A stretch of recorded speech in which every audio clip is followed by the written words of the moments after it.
Mohammad Bagher Ghalibaf just walked away from the negotiating table, and his terrifying resignation proves that the fragile window for global diplomacy has violently, irrevocably slammed shut. Right now, at this exact moment, 4 of the most powerful and influential nations in the Middle East are desperately begging Iran to negotiate. They are offering venues, they are delivering secret messages, and they are practically pleading for a diplomatic breakthrough. And in response, the Islamic Republic of Iran has not offered a single formal yes to any of them. The mainstream media coverage continues to treat this global standoff as a simple scheduling problem, pushing the dangerously naive narrative that if everyone simply tries a little harder, something magical will finally click before the ceasefire expires on Wednesday evening. I am here to argue that this prevailing framework is entirely, catastrophically wrong. Iran's absolute refusal to say yes to 4 active, desperate mediators is absolutely not a scheduling conflict. It is a highly deliberate, deeply calculated strategic position. To truly comprehend the sheer magnitude of this diplomatic failure, we must first examine exactly what this unprecedented coalition of mediators has actually attempted to achieve. This is not a casual diplomatic effort. It is the broadest, most credible, and most active mediating coalition that has ever been assembled around a United States and Iran standoff. Let us start with Pakistan. Pakistan flew its highest-ranking military commander, Army Chief Field Marshal Asim Munir, directly into Tehran and kept him stationed there for 3 exhaustive days. This is the exact man that President Donald Trump personally praised by name during his initial ceasefire announcement. During his unprecedented stay, Munir met with the Iranian president, the foreign minister, and the head of Iran's military central command. The exceptionally warm, unscripted embrace that Iran's foreign minister gave Munir right on the airport. Tarmac was not standard diplomatic protocol.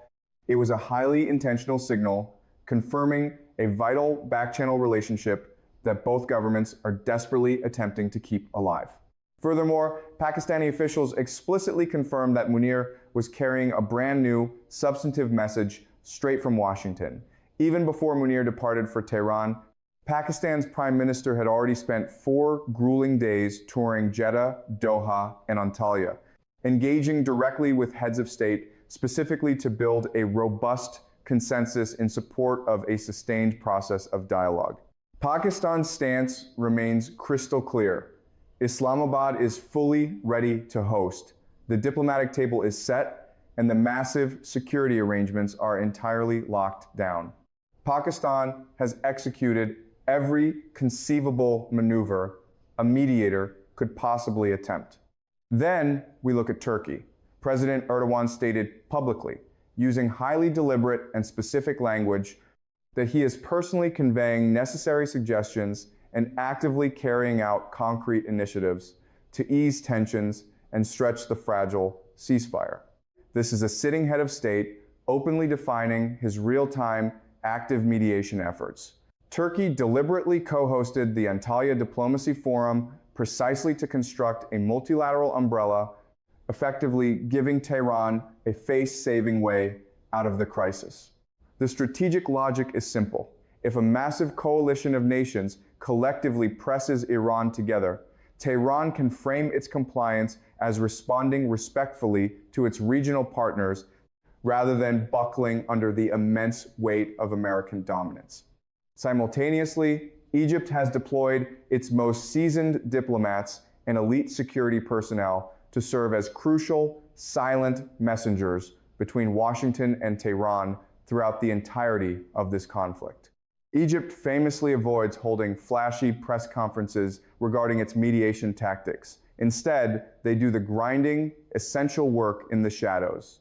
They carefully carry language, they meticulously test boundaries, and they subtly soften extreme positions long before anyone actually sits down at a negotiating table.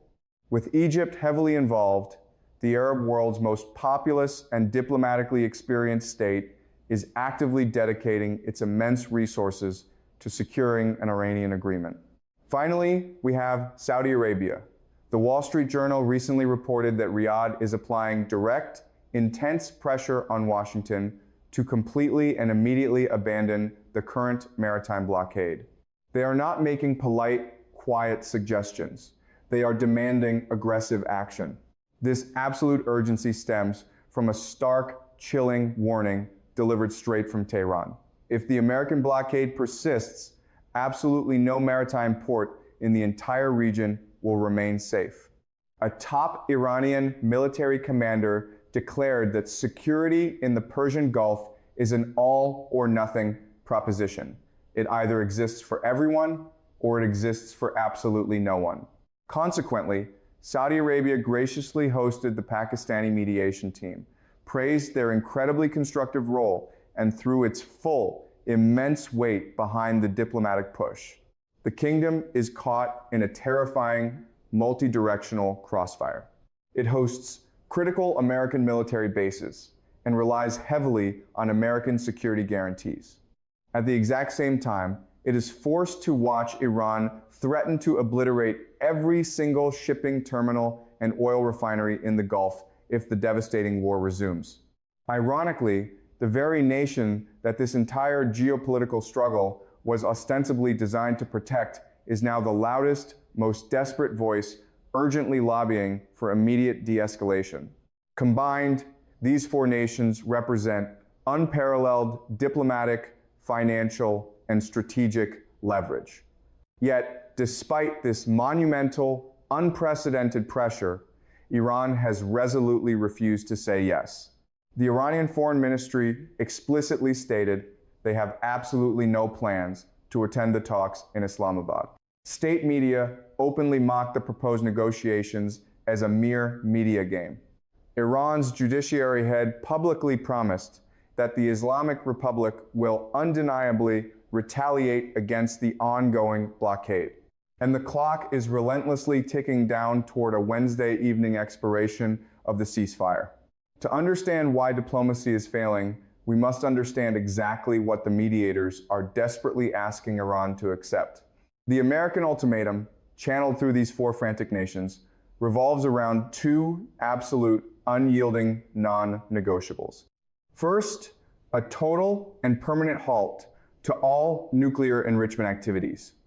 American negotiators have demanded a binding, affirmative pledge that Iran will never pursue a nuclear weapon, nor acquire the infrastructure to rapidly construct one. Second, Washington rigidly demands that the Strait of Hormuz remain perpetually open under strict rules of free international navigation, completely stripping Iran of any recognized sovereign authority over those highly contested waters.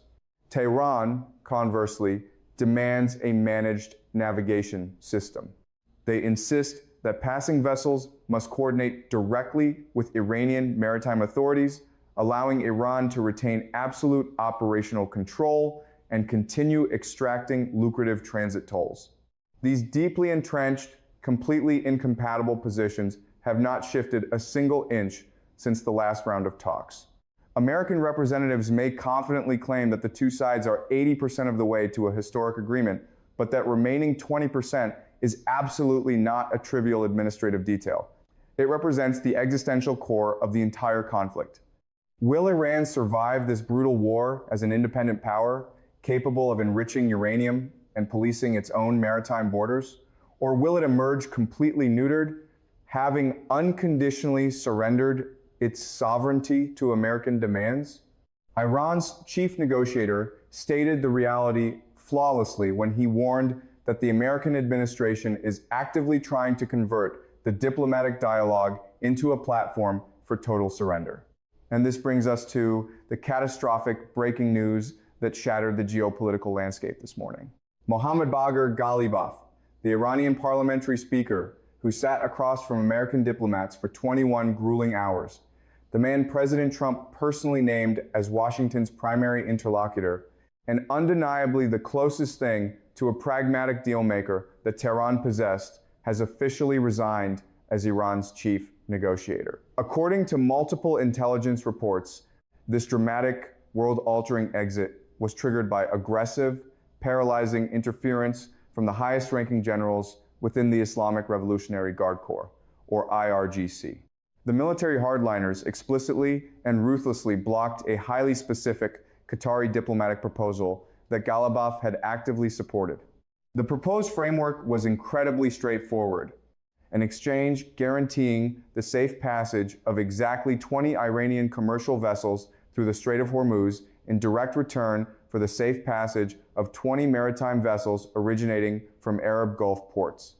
The IRGC completely annihilated the proposal. Crucially, the military did not reject the proposal because they took issue with the specific number of ships. They rejected it entirely because of the devastating legal precedent it would irreversibly establish.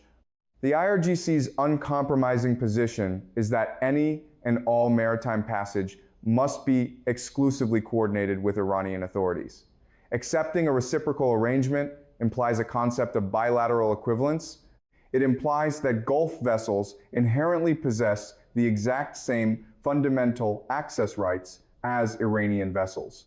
This concept violently contradicts the military's foundational claim of unilateral, absolute Iranian sovereign authority over that vital waterway.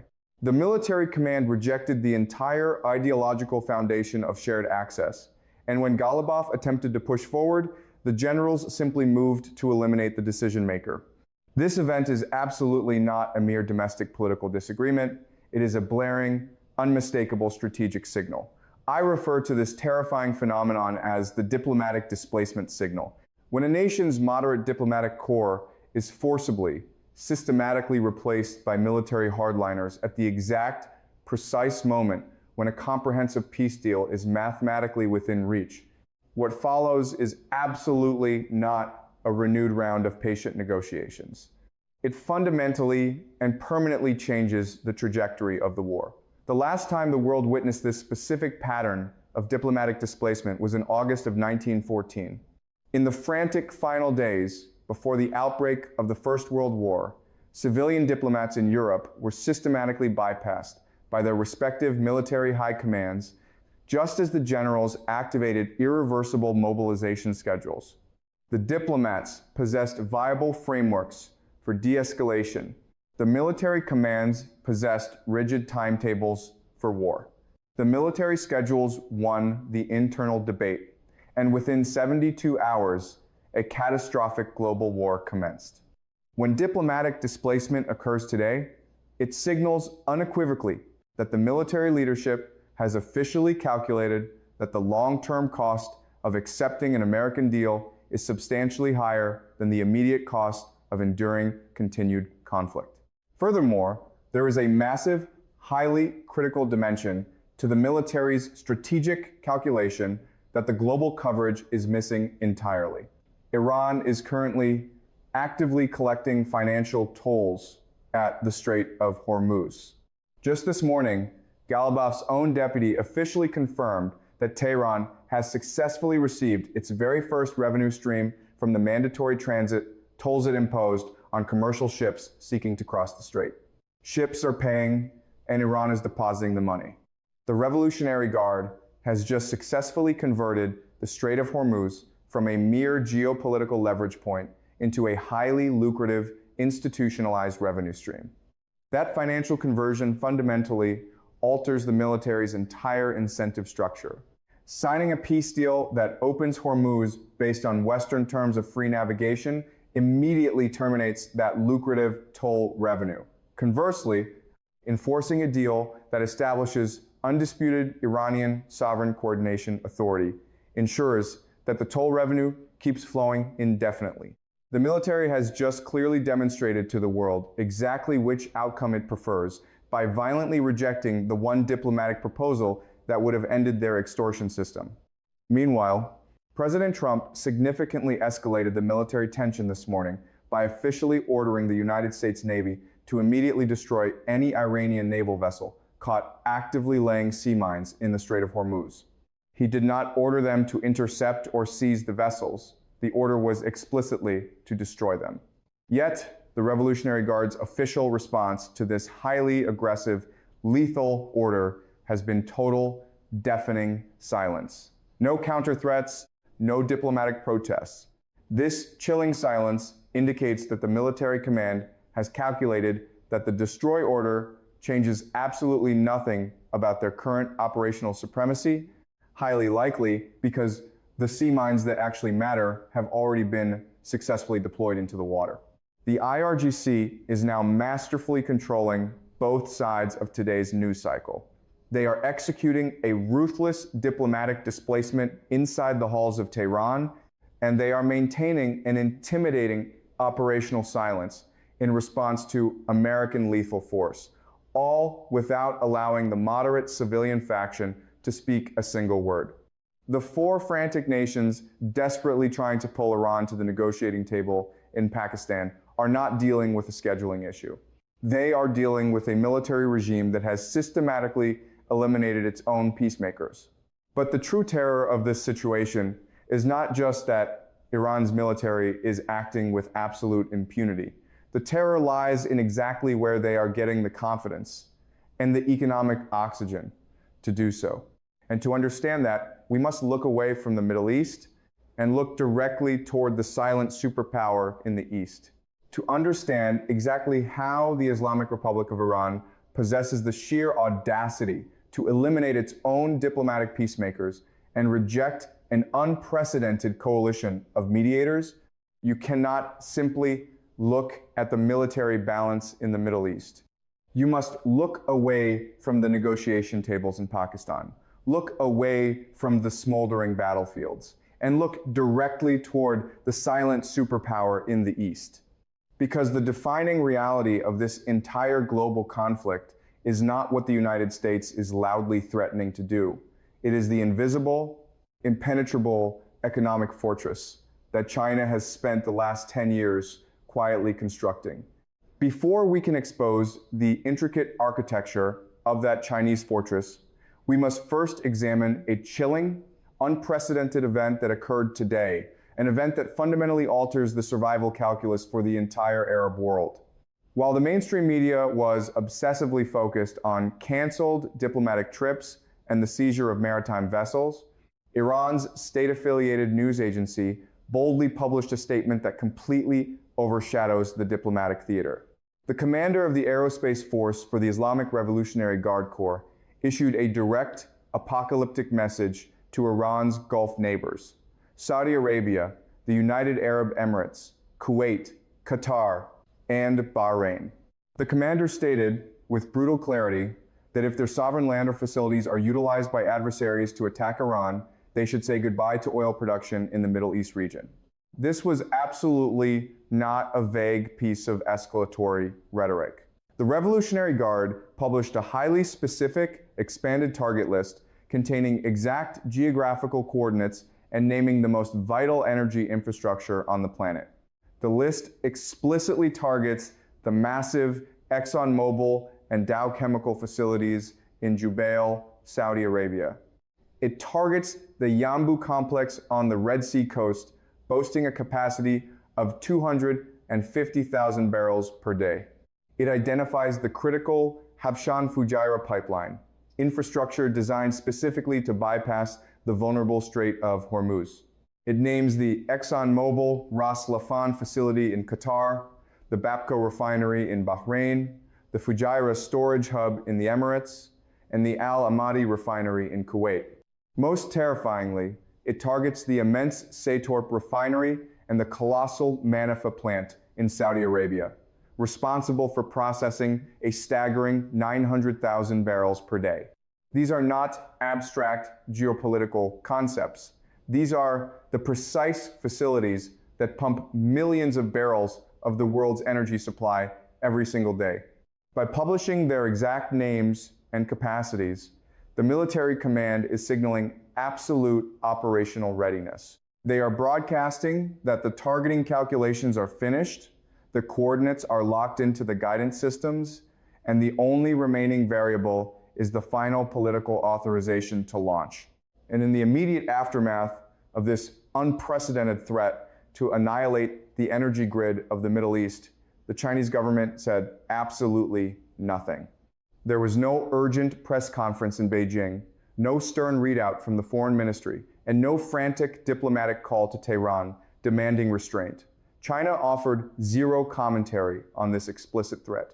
China's ambassador in Islamabad simultaneously expressed full support for Pakistan's mediation efforts, yet maintained absolute silence regarding the catastrophic hit list. This specific combination of vocal support for the peace process and deafening silence regarding the military threat is a meticulously calculated strategic posture. Without uttering a single syllable, Beijing is delivering a powerful, terrifying message to the Arab Gulf states. You are entirely, strategically alone. China remains the single largest buyer of Iranian crude oil, importing over 11 million barrels since the late February escalation. Beijing knows perfectly well that condemning Iran's threat would severely damage a strategic relationship they have spent a decade cultivating. Conversely, endorsing the threat would trigger a massive confrontation with Gulf nations that supply 30% of China's crude oil imports and host hundreds of billions in Chinese investments. Therefore, the most powerful move is to intentionally say nothing. But for the terrified leadership in Riyadh, Abu Dhabi, and Doha, that silence confirms their darkest fear. If Iranian missiles actually strike the Ras Tanura refinery or the Fujairah storage hub, China will not utilize its massive diplomatic leverage to stop it. Beijing will likely express generic concern, urge all parties to show restraint, and simultaneously continue purchasing massive shipments of sanctioned Iranian crude.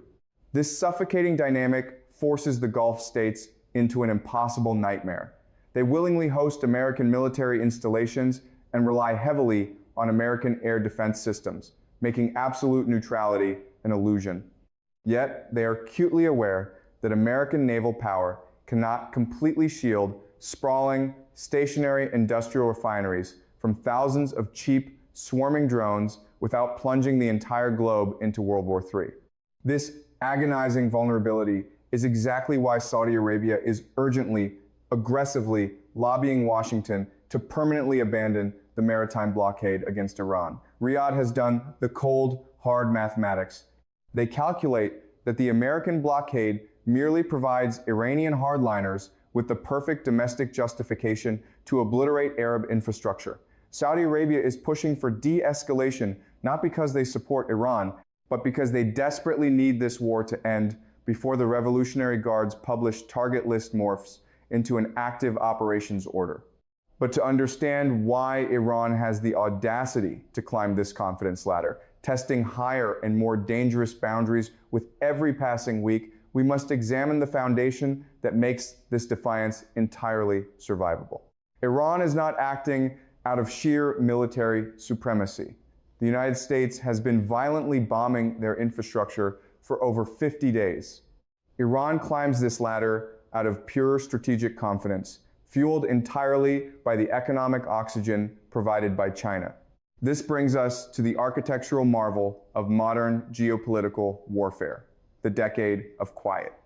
In 2018, when the Trump administration abandoned the nuclear accord and reinstated maximum pressure sanctions, the Chinese government made a profound, silent decision. Recognizing the extreme vulnerability of importing approximately 1/3 of its energy through the American-controlled Strait of Hormuz, China calculated that if Washington ever fully weaponized that choke point, the Chinese industrial economy would face a terminal crisis.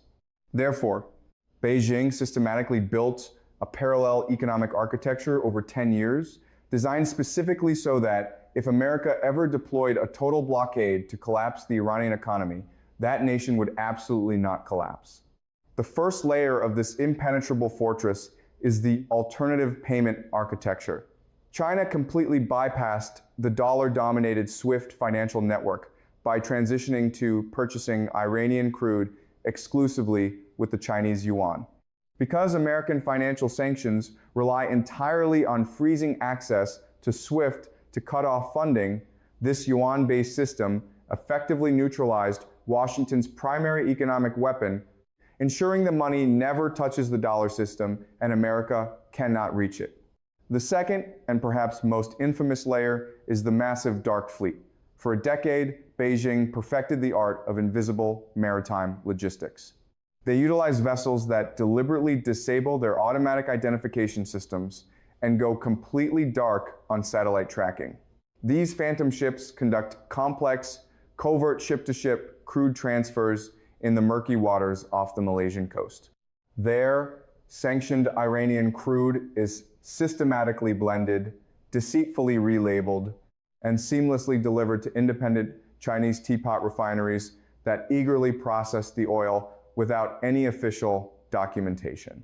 Consequently, while official Chinese customs data predictably reflects absolutely zero Iranian imports, their recorded intake of supposedly Malaysian crude stands at a mathematically impossible 1.3 million barrels per day. This figure is more than double the entire national oil production capacity of Malaysia itself. The oil is entirely Iranian, the paperwork says Malaysian, and this resilient shadow system remains completely untouched by the mighty American naval blockade. The third crucial layer consists of staggering strategic reserves. Entering this conflict, China had quietly stockpiled an unbelievable 1.2 billion barrels of heavily discounted Russian and Iranian crude over 2 years. Therefore, when the Strait of Hormuz closed and global oil prices skyrocketed past $100 a barrel, the Chinese industrial machine did not panic. Their market stayed remarkably stable, their refineries kept running, and their economy kept producing. The immense economic shockwave that Washington engineered to shatter Tehran barely caused a ripple in Beijing, precisely because they had spent years meticulously preparing for it. The fourth and final layer is highly advanced military intelligence. Investigative reporting utilizing leaked Iranian documents confirmed that the Revolutionary Guard heavily relied on high-resolution satellite imagery provided by a Chinese commercial entity known as Earth Eye Company. This intelligence was used to execute precision strikes against American military installations, including the Prince Sultan Air Base and the 5th Fleet Naval Base in Bahrain. China literally gave Iran the eyes needed to strike American assets with devastating accuracy, a chilling fact independently corroborated by CBS News through multiple U.S. officials. Through yuan payment networks, untraceable dark fleets, massive strategic reserves, and satellite guidance, China built a fortress of endurance. They never signed a grand public treaty or held a flashy press conference to announce it. They simply engineered it in the shadows, layer by layer, over a decade. The results of this decade of quiet are absolutely undeniable. Prior to the outbreak of this war, Tehran was officially exporting 1.68 million barrels of oil every single day. Yet, during the absolute bloodiest, most intense weeks of this current conflict, with the Strait of Hormuz effectively paralyzed and American aerial bombardments reaching their absolute zenith, Iran miraculously managed to export 1.84 million barrels per day. They literally sold more oil while under intense American fire than they did in peacetime. An estimated 157.7 million barrels of Iranian crude are floating on the ocean right now, with over 97% of it destined straight for Chinese ports. This is the exact reason why the American strategy of maximum pressure is currently pressing against a brick wall. American diplomats believe they are negotiating against a battered, sanctioned Middle Eastern regime. In reality, they are negotiating against a sovereign nation deeply plugged in to an invincible Chinese economic lifeline. As long as the Dark Fleet continues to operate flawlessly and the yuan payments continue to flow, Iran possesses the essential economic oxygen to maintain its defiant position indefinitely. There is a vital, vast distance between experiencing genuine economic pain and suffering total systemic collapse, and that specific distance is exactly what China spent 10 years building. And as the terrified Arab Gulf states stare down the barrel of an Iranian target list and American diplomats desperately scramble to salvage a collapsing peace deal, China sits in absolute silence. Because China has already mathematically calculated that regardless of whether this conflict ends in a negotiated ceasefire or spirals into an extended, brutal stalemate, the architecture of the new global order has already been cemented. China wins either way. The decade of quiet has finally spoken, and it has rendered the American blockade entirely obsolete. But if China is the silent architect providing the economic foundation for Iran's defiance, there is another global superpower actively operating in the spotlight, maneuvering masterfully to ensure that American diplomacy fails before it even begins. And to understand exactly how the peace talks in Islamabad are being systematically sabotaged from the inside out, we must look north toward the ultimate manipulator of this geopolitical chessboard. Abbas Araghchi just touched down in Islamabad under the heavy, intimidating escort of military fighter jets, but the most terrifying, world-altering detail of his high-stakes diplomatic mission is not where he is standing today. It is exactly where he is going. There are breaking, monumental developments circulating across the highest echelons of the international intelligence community this morning that demand your immediate, undivided, and absolute attention. Pakistan's Air Force specifically deployed advanced fighter jets to escort Araghchi's diplomatic aircraft straight into Islamabad's sovereign airspace. This powerful imagery is not a rumor. It is definitively captured in official photographs.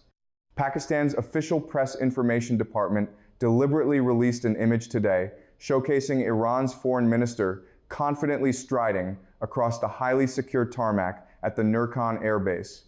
He was flanked on either side by Pakistan's foreign minister, Ishaq Dar, and the nation's supreme military commander, Army Chief Field Marshal Asim Munir. We are witnessing Iran's most senior diplomat arriving under full fighter escort, being formally received by Pakistan's top military brass. In the absolute moment his aircraft's wheels touched the Pakistani runway, Iran's foreign ministry deliberately dropped a massive geopolitical bombshell, publishing a definitive, uncompromising statement declaring that absolutely no meeting is planned to take place between Iran and the US. Global oil markets instantly recognized the severity of this diplomatic roadblock, with crude prices surging aggressively to $106. J.D. Vance is officially not coming to the table. Yet, amidst this chaotic whirlwind of canceled meetings and spiking energy prices, the American administration has remained entirely, distressingly silent about the single most alarming detail embedded within Araghchi's diplomatic itinerary. The real crisis is not that Iran's top diplomat is currently sitting in Pakistan. The catastrophic reality lies in exactly where he is scheduled to travel after his business in Pakistan concludes. I want you to pay intense, microscopic attention to the specific sequence of travel that Araghchi formally announced to the world. He revealed a highly deliberate tour comprising 3 specific destinations, and the precise order he named them is the key to decoding this entire global standoff. Islamabad is the first stop, Muscat is the second stop, and Moscow is the third and final stop. Pakistan, Oman, and then Russia. Notice the glaring omission. Washington is nowhere on that list. The absolute last stop on this high-stakes diplomatic tour, the final destination before Iran firmly solidifies any negotiating position it brings back to the table in Islamabad, is Moscow. This sequence guarantees one devastating geopolitical reality. Russia hears Iran's terms completely and thoroughly before America ever does. Almost everyone covering this story across mainstream media networks is lazily categorizing this sequence as routine diplomatic travel. They are framing it as standard foreign minister business, a simple case of Iran conducting polite consultations with its regional allies before entering a major negotiation. I am here to argue with absolute analytical certainty that this sequence is anything but routine. I want to argue that the sequence itself is the ultimate strategic signal, and the profound terrifying question that nobody in any White House or State Department press briefing has dared to answer today is this. When Iran sits down in Moscow to privately reveal its baseline terms to Russia, and Russia subsequently calibrates its immense geopolitical support around what Iran actually requires, rather than what Iran loudly demands in public, and then American diplomats finally arrive in Islamabad, forced to negotiate against a fortified position that has already been meticulously shaped by what Russia has secretly agreed to sustain. What exactly does America think it is genuinely negotiating? The answer to that question boils down to one word: Russia. But we must not view Russia merely as a standard diplomatic complication or a background nuisance.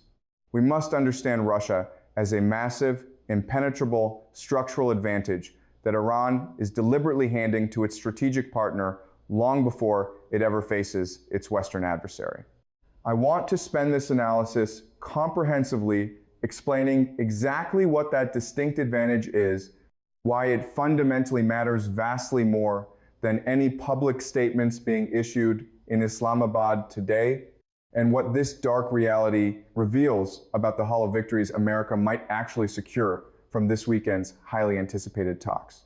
I refer to this devastating geopolitical mechanism as the first listener advantage. Once you truly understand the mechanics of how this advantage operates in the shadows of global diplomacy, you will read every single negotiation update regarding Iran entirely differently from this point forward.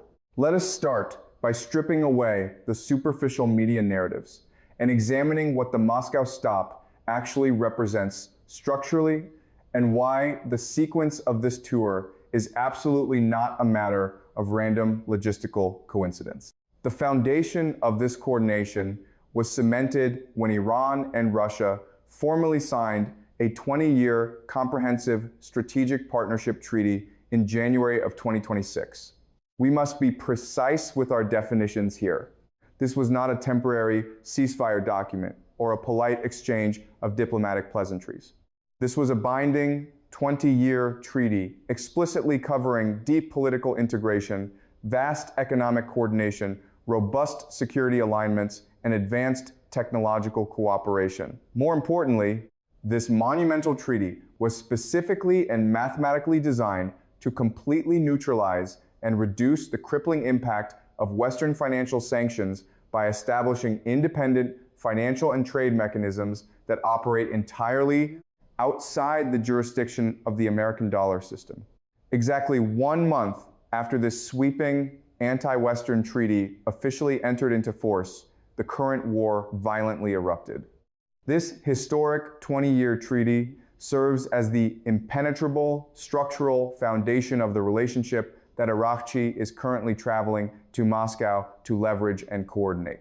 Crucially, this treaty includes a specific operational mechanism that America has been completely unable to replicate or counter: a formalized, legally binding consultations program signed specifically for the years 2026 through 2028. This represents the very first program of its kind in the entire history of Iran-Russia bilateral relations. Think about the magnitude of what that means. We have two powerful, heavily sanctioned governments explicitly agreeing in advance, codified in a formally signed document, that their respective foreign ministries will consult each other regularly and systematically through the end of 2028. This is absolutely not an ad hoc, last-minute meeting scheduled in a panic. It is occurring structurally, reliably, and strictly on schedule. That powerful consultations program was quietly signed just 3 months before the first shots of this war were fired. It is actively operating right now, and Araghchi boarding a flight to Moscow is simply that exact program, executing in real time during the absolute most critical, high-stakes diplomatic window of the entire conflict. To understand the sheer danger of this coordination, we must examine what CNN recently confirmed regarding what Russia actively brings to these private consultations. Russia has been continuously systematically providing Iran with highly sensitive military intelligence concerning the exact locations and real-time movements of American combat troops, naval ships, and advanced aircraft throughout the entirety of this war. This is not an alleged rumor whispered in diplomatic corridors. It has been solidly confirmed by multiple individuals intimately familiar with highly classified U.S. intelligence reporting. Russia absolutely knows exactly where America's most lethal military assets are positioned. Furthermore, Russia actively and deliberately tells Iran exactly where America's assets are. Iran subsequently utilizes that priceless, real-time intelligence to masterfully manage its own defensive and offensive military posture. And when Araghchi finally arrives in Moscow to formally coordinate on rapidly evolving regional developments, he sits across from a Russian government that holds absolute, critical information regarding America's operational military posture.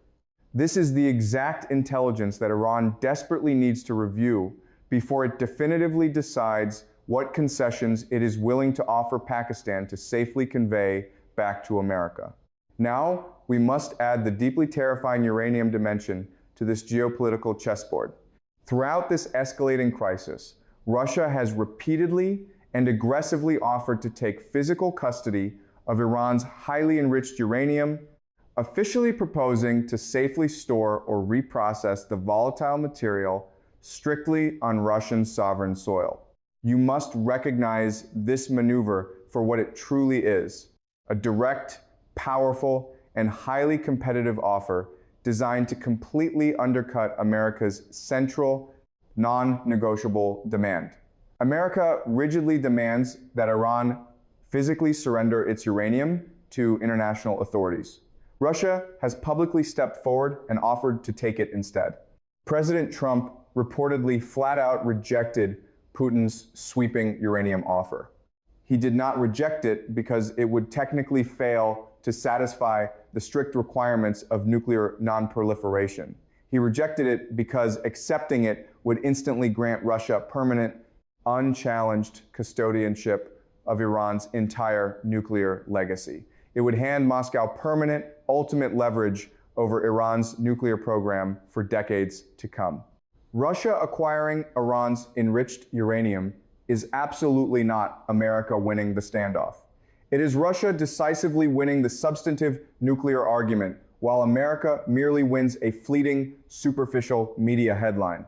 Therefore, when Araghchi travels to Moscow, he is not just visiting a friendly neighbor, he is traveling directly to the very country that has publicly placed a highly competitive alternative offer directly on the table for the single most important, dangerous, and unresolved issue in the entire global negotiation. Russia is granted the supreme privilege to hear, long before America ever does, exactly what Iran's true baseline position is regarding the uranium question. Russia is granted the incredible strategic luxury to seamlessly calibrate its own counteroffer to perfectly match exactly what Iran calculates it needs to survive. Consequently, American diplomats eventually arrive in Islamabad believing they are negotiating an original deal, when in reality, they are negotiating against a rock-solid Russia-Iran uranium position that has already been entirely, flawlessly coordinated behind closed doors in Moscow. The sequence of this travel is not routine logistics. The sequence is the precise mechanism by which Iran perfectly ensures that whatever limited concessions it ultimately offers America have already been strategically shaped by exactly what Russia is willing to do instead. To truly comprehend the depth of this crisis, we must thoroughly examine the massive, invisible information gap, the crucial data that America simply does not know, but that Russia will definitively know the moment Araghchi leaves Moscow. Because this specific information asymmetry that the Moscow stop violently creates is the defining feature of modern geopolitical warfare. You must understand that Iran's complex negotiating position consists of two entirely separate, highly distinct layers. The first layer is the public layer, which comprises everything Araghchi has aggressively shouted in every televised press conference and published in every fiery foreign ministry statement. This public layer demands that passage through the Strait of Hormuz inherently requires Iranian sovereign authority, insists that uranium enrichment is an absolute, unalienable national right, and vows that no diplomatic deal will ever be signed under the oppressive conditions of a continued American naval blockade. These are the loud, uncompromising public positions. Every single American negotiator has memorized them, and every exhausted Pakistani mediator has heard them echoed 100 times. However, the second layer is the private layer, and it is vastly different. The private layer contains the precise, hidden specifics of Iran's true strategic flexibility. It contains the exact, highly guarded points where Iran would practically accept somewhat less than its maximalist public demands in direct exchange for something that fundamentally alters its long-term strategic calculation. It answers the ultimate questions. What specific, ironclad guarantees regarding the survival and security of the regime is Iran actually willing to accept in reality? What specific delayed uranium enrichment timeline would Iran reluctantly agree to if Russia actively managed the storage facilities rather than allowing Washington to control the entire process? What creative, highly nuanced formulation of maritime access language regarding the Strait of Hormuz would effectively allow Iran to proudly claim absolute domestic sovereignty, while practically allowing international commercial ships to transit without requiring explicit vessel-by-vessel coordination with the Revolutionary Guard? These highly sensitive private positions absolutely exist in reality. Every complex international negotiation possesses a private floor. And the immutable law of game theory dictates that the country that manages to hear these private parameters first secures an insurmountable structural advantage over the country that hears them second. Russia has engineered a scenario where it hears Iran's absolute private positions inside a secure room in Moscow long before American diplomats like Wyckoff and Kushner even land their plane in Islamabad. Russia definitively knows exactly what Iran will actually fundamentally accept. Russia knows the real hidden floor of Iran's flexibility, and Moscow can flawlessly calibrate its own global diplomatic positioning based entirely on that secret knowledge. If Russia deeply desires to position itself as the ultimate, indispensable facilitator of the entire post-war Middle Eastern settlement, knowing Iran's absolute private floor before America does allows Russia to masterfully design strategic proposals that land perfectly, exactly just 1 millimeter above that hidden floor. Russia can easily offer America supposedly compromised solutions that Iran is guaranteed to accept, precisely because Russia is the only power that truly knows where Iran's absolute acceptance threshold actually lies. America is stepping into this high-stakes negotiation completely blind to this hidden floor. Russia has the map. Now, American intelligence services are arguably the most sophisticated in the world, and they certainly know a tremendous amount of data regarding Iran. They possess highly detailed maps of Iran's military infrastructure, comprehensive reports on their economic data, deep insights into the Revolutionary Guard's command structure, and detailed analyses of the brutal internal factional dynamics tearing through Tehran. But what the vast American intelligence apparatus absolutely does not know, because it is physically impossible to know, it derived from electronic signals intelligence alone, is the specific, nuanced verbal agreements Iran privately made with Russia inside a secure, sweep-tested room in Moscow that Iran has absolutely not shared with anyone else on Earth. That terrifying, unbridgeable, dark gap between what the American government assumes it knows from satellite intelligence and what the Russian government definitively knows from direct, face-to-face strategic consultation is the pure definition of the first listener advantage. And that unprecedented advantage is exactly what Araghchi is personally delivering to Moscow on this incredibly calculated diplomatic tour. To truly understand how this strategy unfolds, we must look at the historical parallel that China has meticulously studied, because Beijing's reading of what this moment means is absolutely vital to understanding the global stakes. The closest, most accurate historical parallel to this unfolding crisis is not found in the tense standoffs of the Cold War, and it is certainly not found in the Japanese military buildup of 1941. The perfect, terrifying parallel is the 1973 Arab oil embargo and the Yom Kippur War, when the governments of Egypt and Syria were secretly preparing to launch a massive, coordinated military campaign against Israel, and desperately needed to ensure that their unprecedented oil embargo would deliver a devastating political impact rather than just inflicting an economic cost. They absolutely did not consult with America. They consulted deeply and extensively with the Soviet Union first.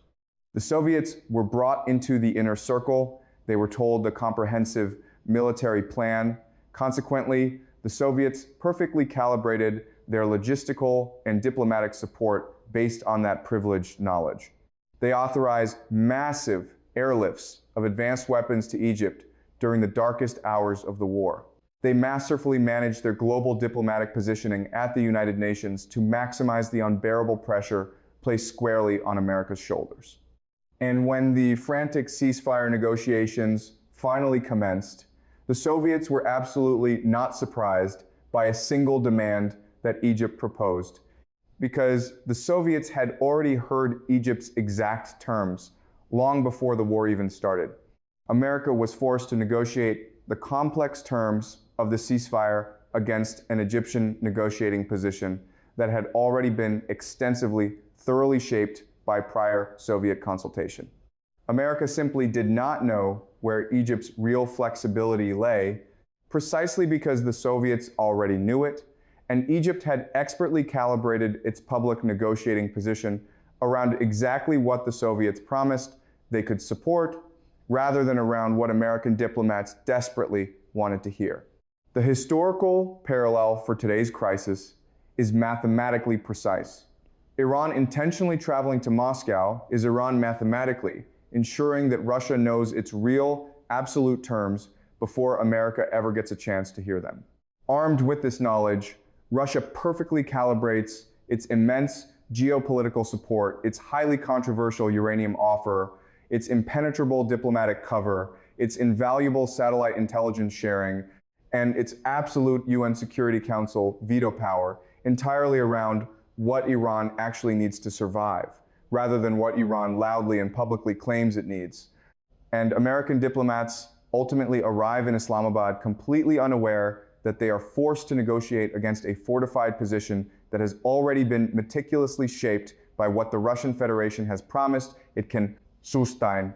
China has observed this entire pattern with profound interest because China is the very country that deeply studied the 1973 playbook and spent decades refining it for the modern era. China's entire overarching diplomatic strategy throughout this current conflict, the deliberate, silent support, the massive, untraceable dark fleet of oil tankers, the alternative yuan payment system completely bypassing SWIFT, and the staggering strategic petroleum reserve is precisely this exact historical pattern flawlessly applied to global economics rather than kinetic military supply. China absolutely did not publicly announce its grand strategy to support Iran.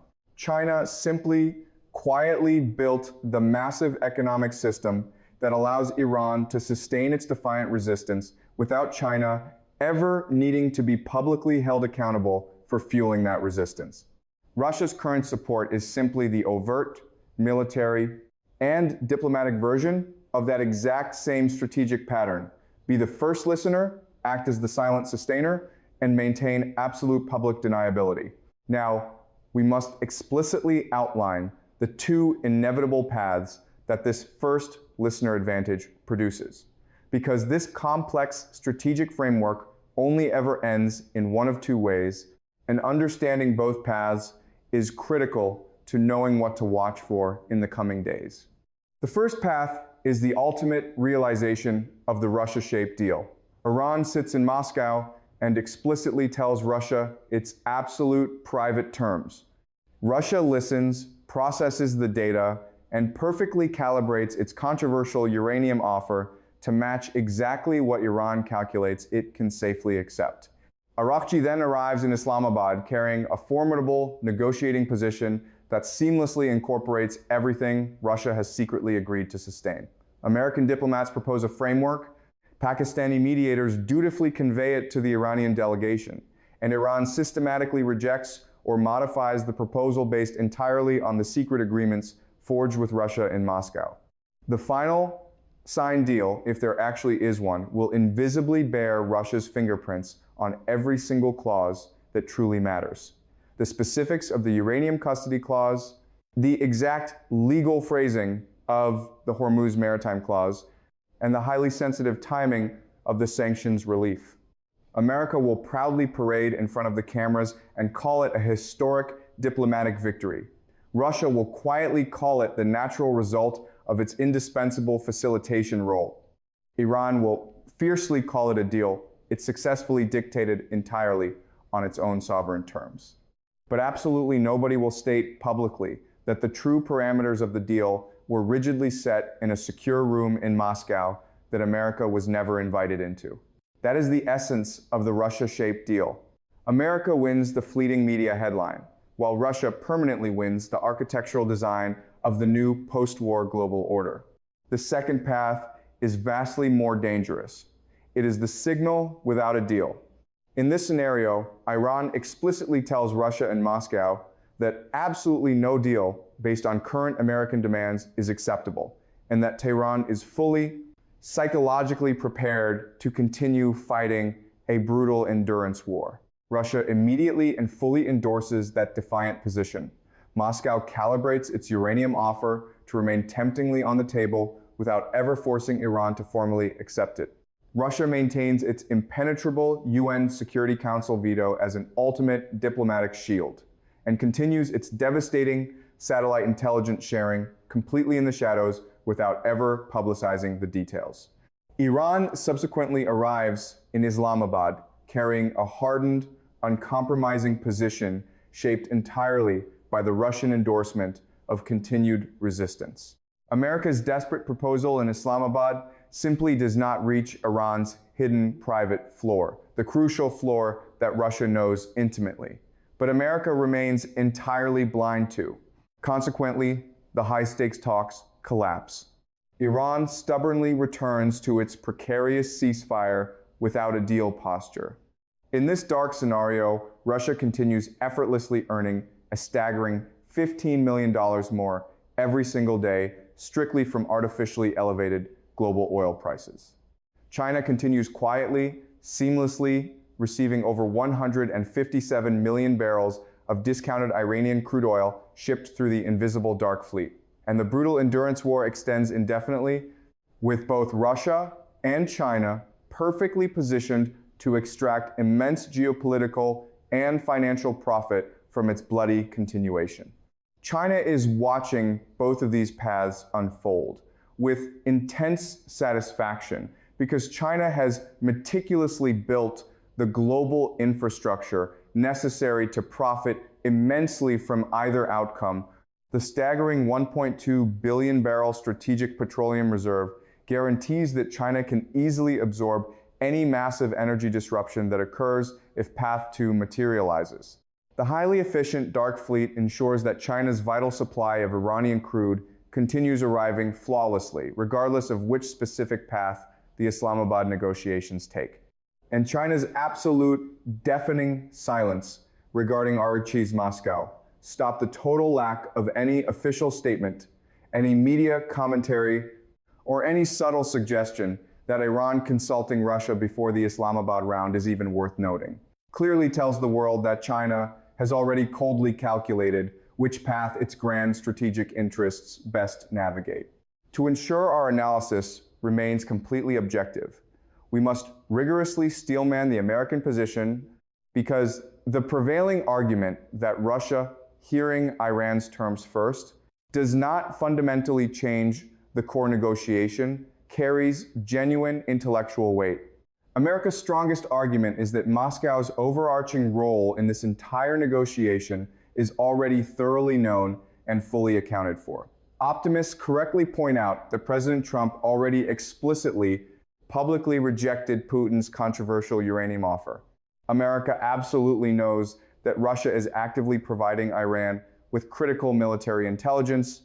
The vast American intelligence community has been relentlessly tracking the Russia-Iran coordination from the very beginning of this conflict. Therefore, America is absolutely not walking into the Islamabad talks blind to Russia's malign role. Furthermore, the specific geopolitical positions that Russia aggressively holds its vocal support for Iran's absolute right to uranium enrichment and its fierce opposition to American maximalist demands on the nuclear question are already widely and publicly known. Russia has stated them repeatedly. Foreign Minister Lavrov has stated them endlessly. Knowing that Russia firmly supports Iran's position does not technically require intercepting Iran's private terms in Moscow. Optimists argue that American intelligence can accurately model exactly what Russia will sustain based entirely on what Russia has already broadcast publicly. The American Steelman also argues that Iran consulting Russia before America is absolutely not a new, shocking development. Araghchi publicly confirmed months ago that deep military cooperation with Russia remains ongoing. The Russia-Iran Comprehensive Strategic Partnership is a matter of public record. Iran and Russia routinely coordinating their diplomatic positions before ever engaging with America is simply the established historical pattern of their complex relationship, not a brand new, unpredictable strategic maneuver. America's vast analytical apparatus supposedly factors that anticipated coordination into every single geopolitical analysis. Diplomats arriving in Islamabad fully knowing that Russia has been consulted is vastly different from arriving in a state of total ignorance regarding the Russia-Iran alliance. On the highly explosive uranium question specifically, the Steelman argument suggests that Russia successfully taking custody of Iran's uranium would actually serve core American interests in a highly specific, pragmatic scenario. If Iran voluntarily hands Russia the uranium and proudly calls it a sovereignty-preserving, anti-Western arrangement, and America can simultaneously call it total denuclearization, even though Russia acts as the actual custodian, then miraculously, both opposing sides get exactly what they need from the deal. America gets the triumphant election-winning headline. Russia gets the geopolitical leverage. Iran gets to proudly claim to its domestic audience that it absolutely did not surrender its ultimate strategic asset to its sworn Western adversary, a complex three-way arrangement that allows each respective government to tell its domestic audience a completely different narrative about what actually happened to the uranium is not a defeat for America. Optimists argue it is simply the brilliant reality of modern diplomacy. All of that logic is internally coherent. America undeniably knows Russia's role. The Russia-Iran coordination is absolutely not a surprise. And a trilateral uranium arrangement could theoretically serve everyone's distinct political interests if it is framed perfectly. But here is the devastating, unassailable reality that the optimistic Steelman simply cannot account for.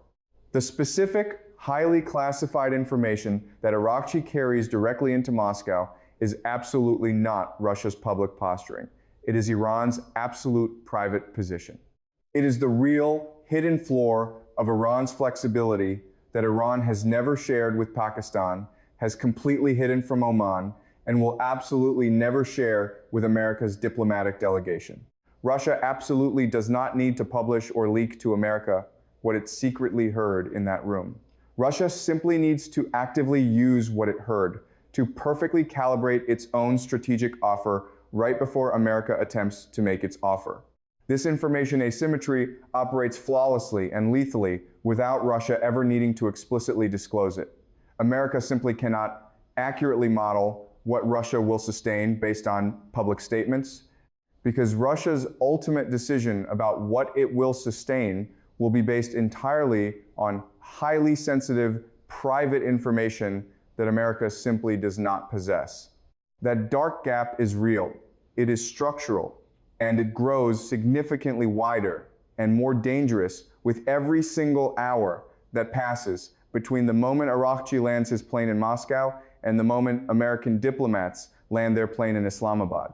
If you want to know exactly how this plays out, you must fiercely watch 3 specific things as Araghchi's diplomatic tour continues.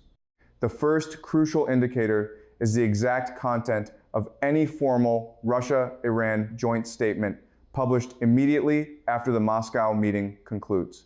Joint statements between powerful foreign ministers are always drafted well in advance and brutally negotiated line by line between delegations before they are ever published. The precise language that survives and makes it into the final text tells the world exactly what both sides formally agreed to place permanently on the public record. Watch specifically for any brand new language regarding uranium management, any new phrasing about navigation rights through the Strait of Hormuz, or any specific details regarding the framework for a post-war settlement. If the Russia-Iran joint statement after the Moscow summit includes highly specific language on any of those 3 critical issues that was completely absent from previous Russia-Iran communications, it means Araghchi brought something entirely new to Moscow, and Russia formally agreed to publicly support it. That Russian public support instantly becomes the absolute floor that America's Islamabad proposal desperately has to reach before Iran will even consider accepting it. Watch also for the specific, nuanced phrasing about the uranium question. Russia has publicly offered to take Iran's enriched uranium. Trump has reportedly rejected that exact offer. If the Moscow joint statement includes explicit language proving that Russia's offer is still firmly on the table and that Iran officially considers it a highly viable arrangement, it means Russia and Iran have publicly, defiantly coordinated their unified position on the central, unresolved issue before America's delegation even lands in Islamabad. America will find itself negotiating against a rock-solid Russia-Iran joint position on uranium that was entirely set in Moscow, proudly published after Moscow, and physically cannot be withdrawn without Russia enduring the humiliation of publicly reversing a stated commitment. That is absolutely not a minor negotiating complication.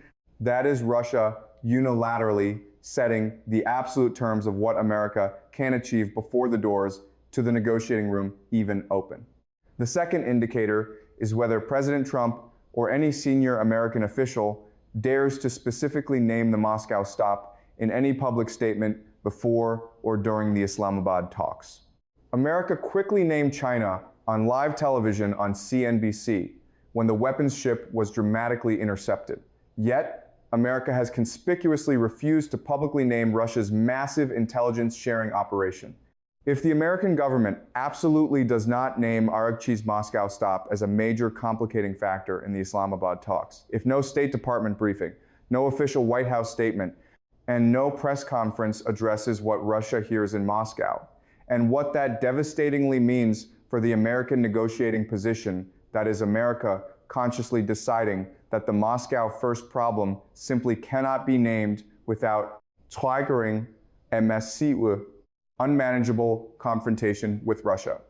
It is America realizing it cannot risk that confrontation right before the critical May 14th summit with China, and Putin's highly planned visit to Beijing occurring in that exact same window.